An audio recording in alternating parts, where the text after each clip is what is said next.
So our next guest, delighted to bring up in a moment, the world's first Minister of Artificial Intelligence. He was recently listed as one of Time magazine's 100 most influential people in artificial intelligence, alongside Elon Musk and ChatGPT creator Sam Altman. Please give a very warm IGF welcome to His Excellency Omar Olama. How are you? Nice to see you. So, Your Excellency, I asked ChatGPT to write a haiku about you. Is it okay if I read it? Please, yes. Omar guides the code, UAE's AI beacon, innovation's path. Not bad.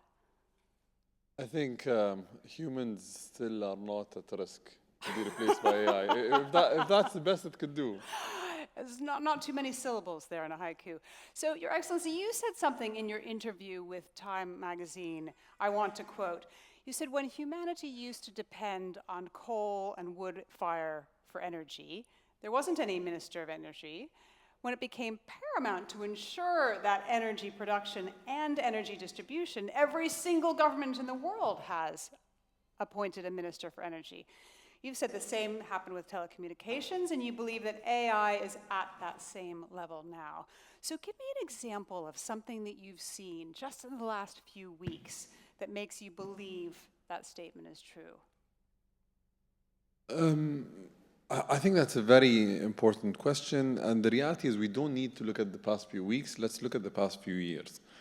The honest truth is each and every single one of you, everyone in this room and most people beyond this room, cannot live without artificial intelligence. All our questions are being answered by AI, all our content is being fed to us by AI. Even our shopping today, if you shop digitally, it's an AI engine that drives that for you. If anyone, whether it's in the UAE or in another country, said that we're going to stop or not allow you to use these tools, how will it impact your quality of life? It's going to have a detrimental impact on your quality of life. This is the fact of the matter. That's why countries like India, for example, went to the non-conventional path of creating its own platforms, which I think is very smart and really the way that many countries of that size need to go. Now, in that sense, AI is driving the economy, AI is impacting society, and AI is today the technology that is enabling people to go into the 21st century in the right way. Governing it in the right way, regulating it in the right way, and developing certain fronts in the right way is really the only way to go. The UAE has worked on developing its own large language model. As you know, we have Falcon and Jace today that are equivalent to ChatGPT or Olama, for example, from Facebook. And they are open source tools because we do believe that all governments need to look at this seriously and we need to lead the charge as the UAE.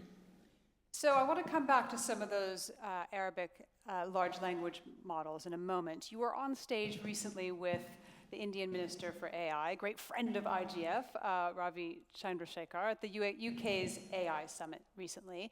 I wonder when you think we'll see an AI minister in every country in the Middle East and Africa?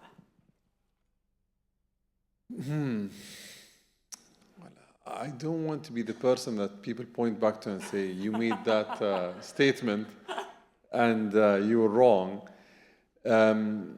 So let's look at it this way. 2017, when I was appointed, it was very lonely. So if we had a convention for ministers of AI, I'll be talking to myself. Today, there are at least 2 other ministers of AI in the world. So there's one in Spain, and there's another one in the UK, or an equivalent to that in the UK. I do believe that we are going to see it. The issue is the actual bureaucratic process in certain governments to appoint a minister for a new mandate differs between country to country and region to region. I have no doubt that this is going to be the most important thing that governments need to deal with and tackle in the future. However, I cannot give you a specific timeline. If it were up to me, I think we're already late. So if it were up to me, I would say the clock is ticking and we need to see a lot more of them very, very soon. Interesting. Okay, so obviously trust, fear are some of the issues that have been bubbling around when we talk about AI. On a scale of 1 to 10, where 1 is, I'm worried AI will enslave us all, and 10 is, we have nothing to fear, welcome our robot overlords. Where do you put yourself? I would put myself as 5 Okay, all right, why is that? because I can't afford to be anything lower or higher. Because, look, my job as a government official is to be in the middle, dead center. Try to look at all the opportunities and grasp them, and try to look at all the challenges and regulate against them. If anyone answered this question and they were a government leader looking at this mandate and they said anywhere under 5 or above 5, I think you should be concerned. All right.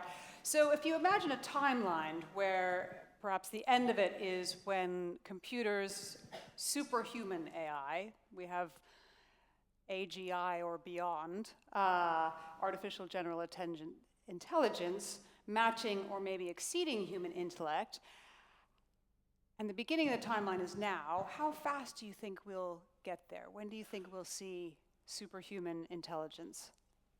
So the catch here, or the thing that we need to look at, is what do we define as intelligence first?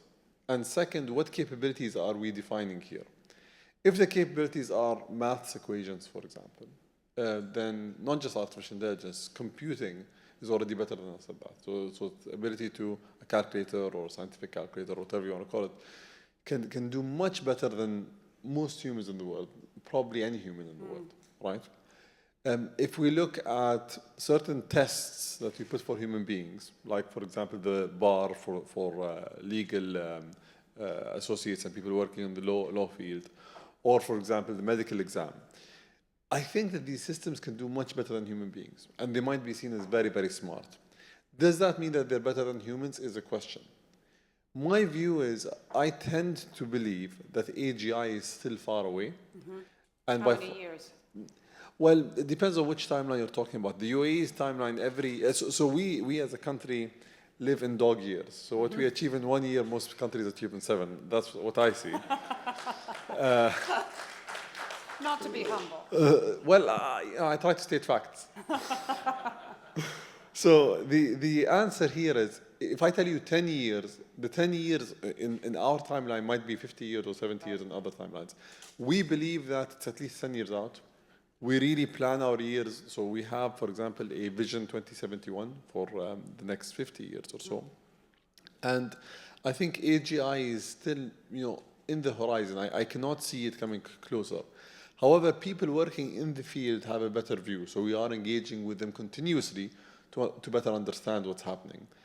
Will we have narrow purpose artificial intelligence that is going to really either wreak havoc or create incredible opportunities for people in the coming 2 to 3 years? Absolutely.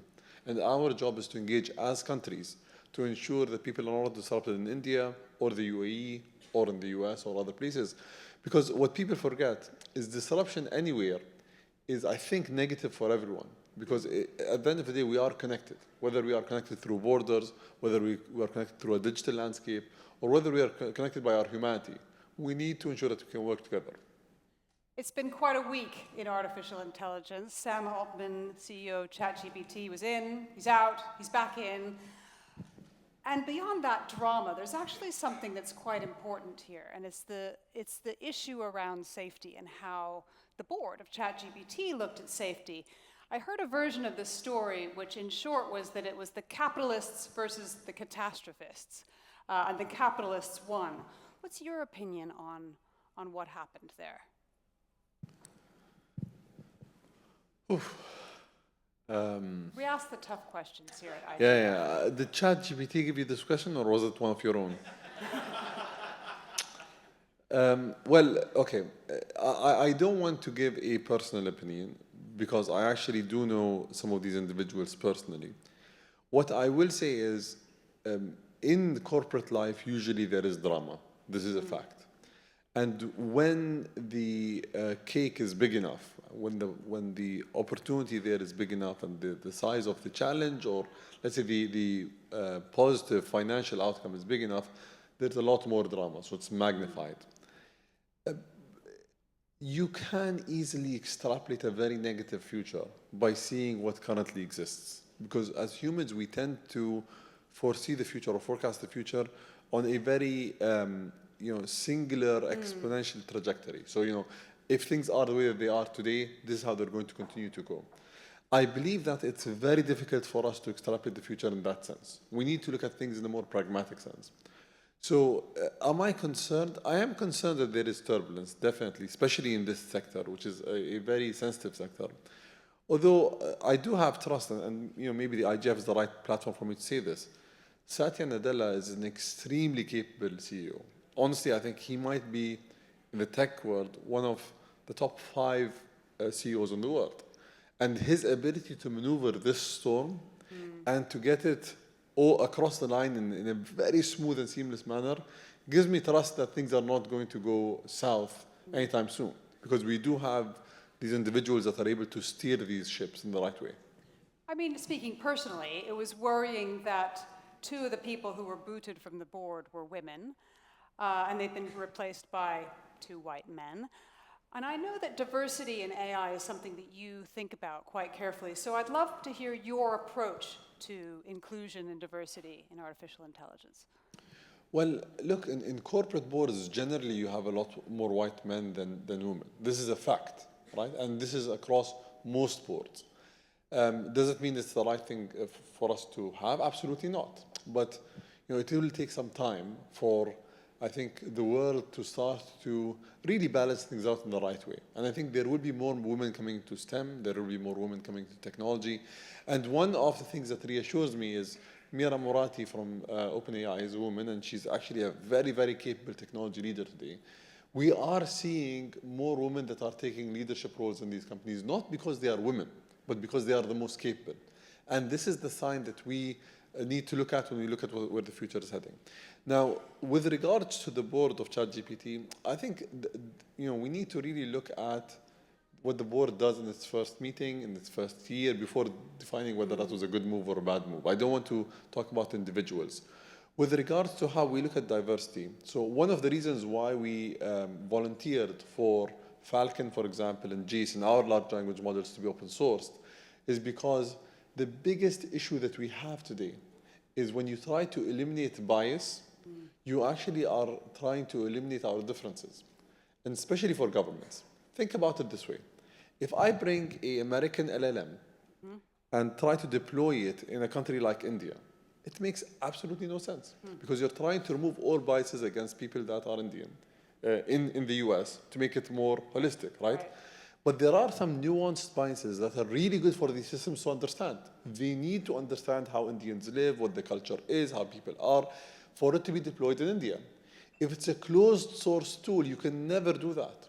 So for it to be open source, it means that you will be able to train it in a way that will ensure the positive biases for your culture, for your populace is there. There's another thing as well.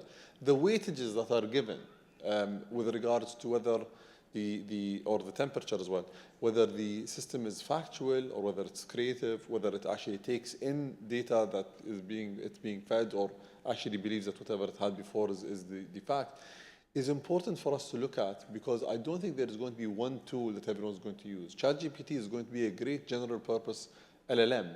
The people are going to go for general questions. But I do believe that there are going to be models in India that are going to be cutting edge. I do believe that there are going to be models in Africa that are going to do the same. I think the UAE's view on this is whether it's JACE, whether it's Falcon, or any of the others that we are developing, we want the world to be able to use it as their own without us trying to infer our bias or to have the colonial mindset of saying, we know best, take that product and use it. I actually want to say, we want to work together. You can help us make it better, and let's build something for all of us. So I think it's really interesting around the approach that you've done there in Falcon, JACE, as you mentioned. Tell me some of the challenges that you've seen as those large language models have been developed. I know dialects is one issue. What are the other challenges you've seen?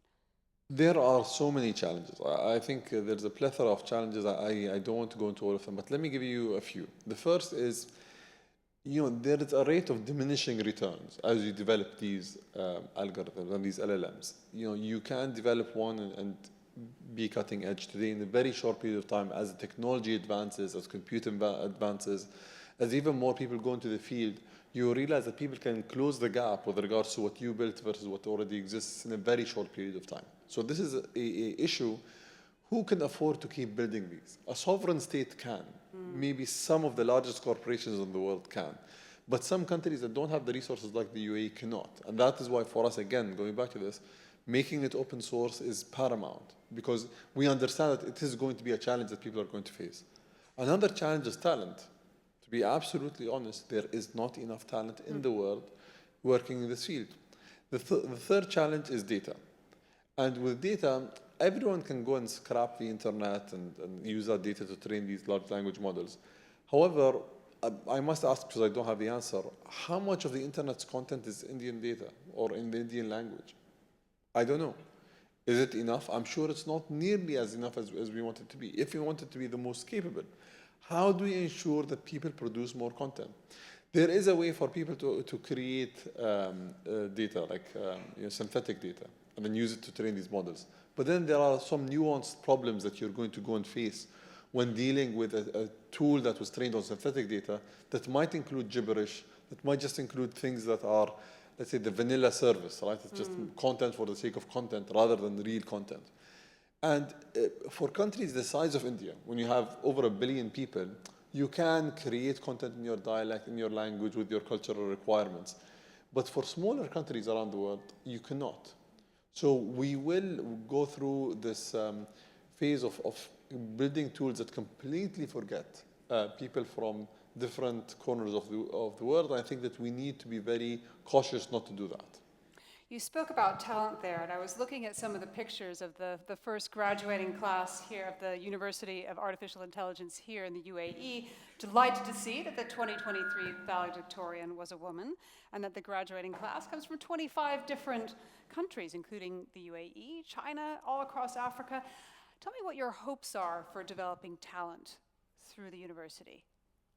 So the Mohammed bin Zayed University for Artificial Intelligence is a university that really is taking capability first, I think, as a requirement, but also diversity as a key enabler for that university. Today, the model that we took is not a quantity model, it's a quality model. So you see the number of graduates is not as big as most universities, but the quality is extremely high. One interesting thing is, if you look at the UAE specifically, and I can talk about the UAE example here, if you look at the graduates of our universities, we have the highest graduation levels of women in any country in the world. So most, I think, if not all women in the UAE actually graduate with a degree from high school and then go into university, they're enrolled into university. And if you look at the distribution, more women go into STEM in the UAE than men. So in a very short period of time, the same way that we saw, for example, a woman lead our Mars program and our space program, Her Excellency Sarah Al-Amiri, the same way we saw a woman create Falcon, for example, the large language model, her name is Itsam Al-Mazrou'i, and you see a lot more women actually leading the technological charge forward. I think in the region also, we are going to see more women come into power in technical spheres, which I think is going to naturally mean that this technology is going to be more inclusive. As a government, we need to push forward. So we are doing programs specifically dedicated towards women. But my view, and I'm saying this with humility, it's much easier to convince a woman to go into STEM, to go into STEM than a man. And maybe a challenge that we are going to face in the near future is getting more men in STEM. All right, that's fantastic. I don't know if you should be optimistic about that, but... So let's talk about regulation, because AI is a very broad field, right? It covers so many things, from large language models to autonomous cars. Tell me how you view this issue of regulation and how regulation should be different for different sectors. I don't know if you read this somewhere or this was a personal question from you. Personal question for you. Okay. So I've been calling for this. I've been saying that many calls for regulation of AI are non-starters. And I've been saying this for a few years. And the reason why they're non-starters is it's as if I told someone I'm going to regulate a field of computer science, or I'm going to regulate electricity. You don't regulate electricity. You regulate where electricity is used and what are the outcomes. AI is a field of computer science. It is very difficult for you to have one set of regulations that cut across all its use cases. The second thing is the impact of AI differs on geographies. So I'm sure the Indian stakeholders in India that are looking at the impact of AI in India will see much different challenges to India than I'm seeing in the UAE because of demographic differences, because of the differences in the job classes that people have and the type of jobs that they have, as well as the maturity of the technology. So self-driving cars today are very mature, but they're not ready to go to market for many different reasons, whether it's infrastructure readiness, whether it's technology readiness, whether it's regulations, or so on and so forth. Large language models are here with us, and they're currently creating a disruption. What does it mean for India? What does it mean for the UAE? Is a question that we need to be asking ourselves. And then finally, you have specific tools that are so broad in their use cases that the question is, how do you regulate them? How do you regulate computer vision? You know, I think you need to regulate where it's used. For certain things, it's actually really good. For other things, it might be controversial. So we need to have more nuanced conversations on the regulation side. And we need to look at it as an output-focused regulation rather than a very broad-based regulation. And that's something that I've been calling for continuously. I'm happy that the UAE is included in many of the global dialogues, whether it's the UN Secretary General's high-level advisory board on artificial intelligence, or the World Economic Forum's body on AI governance, or many of the other bodies. And this is what we are constantly calling for. We need to do more on that front. Are there certain areas of AI that should be agreed on, however, by the world? Like we regulate nuclear weapons, for example, or we try to regulate issues around climate change. Autonomous weapons is one of them. And I think we also need to look at the potential for harm. When the potential for harm crosses borders, is significant enough that all of us agree this will actually harm us if it's in someone else's hands. So how do you look at it? It's not whether you possess the capability. You think about it in the sense that if someone else possessed this capability and they can use it against me, will I allow for it? And if the answer is no, we need to work on regulating that across the board. So, you know, we're just days ahead of COP. There's been a lot of discussion about how much AI can help us solve this climate issue. Where do you see the benefits of artificial intelligence in terms of helping us manage the damaging effects of climate change? Fantastic question. And I think there's a lot of synergies or similarities between climate change and AI.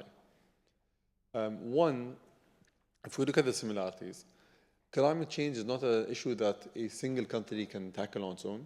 Everyone needs to tackle it together. The same with artificial intelligence. I don't think the problem of AI governance and the uses of AI in the positive sense can be tackled by a single country. We need to actually work together because it crosses borders, right? The same way climate change actually crosses borders as well. It's a timely issue. So the more time that passes, the bigger the problem gets. It's the same between climate change and with artificial intelligence. And then finally, it's a very difficult issue to tackle using human capabilities on their own. So with climate change, the amount of data that is being generated across the world by all these sensors cannot be analyzed by a human. It's absolutely impossible. Just think about it this way. And this is not on the climate front. Okay, I'm going to give you something on the engineering side. An engine from a Boeing 747, or any airplane for that matter, produces 10 gigabytes worth of data for every minute of flight. If you actually ask a human to analyze that data, it's going to take a long period of time. Imagine if you want to do that for all of the airplanes in the world, to understand all of their emissions, how to make them more efficient or effective, and what the impacts are going to be. It's impossible for us. Even if we had all the talent in the world, it will be very difficult for us to do it without AI. With AI as well, the problem is the same. So as these tools learn and get better, the only way we'll be able to audit them and actually ensure that we understand what they're doing is by leveraging AI to oversee AI. And that is something that we've been calling for as the UAE. We think it needs to be a pragmatic approach, leveraging technology to combat the issues that we are seeing. We've seen a lot of hope coming from the first and second stages of the internet, social media. We've also seen some real disappointment. How can we ensure that the benefits of AI go to everyone, that we see it as an inclusive technology? Is this a global question or a local question? Well, I think about it for the countries, for the poorest countries in the world. So how can we make sure that we extend the benefits of AI to include those at the end of the road? And by we, are you talking about humanity or are you talking about countries? I would say humanity. Okay. So Why I ask you these questions is because if you want humanity to ensure that this technology is a positive technology for everyone, then all of humanity needs to be involved in this discussion. Today, unfortunately, the only way that they're actually onboarded is by seeing movies like The Terminator and movies that show you that AI is really bad. So the only way that they can engage is to tell you, no, we're really scared, this is going to take our jobs, this is going to bring the apocalypse, and that's it. Not enough is being done to get people to understand what this technology technically is, what its capability is, and how it's going to change the world. And I think we need to do a lot more of that. Now, to ensure that it's going to be a positive technology, this is a question for governments, right? And in governments, the answer, I would say, the first answer is, if you want to make sure that the technology is a positive technology, you need to eliminate ignorance. Ignorance within the decision-making process of governments that will ensure that if I take a decision, I understand the ramifications and the repercussions it's going to have across generations and across the board. And now, I want to say two things here, and I think I want to say something just relating to India and the UAE.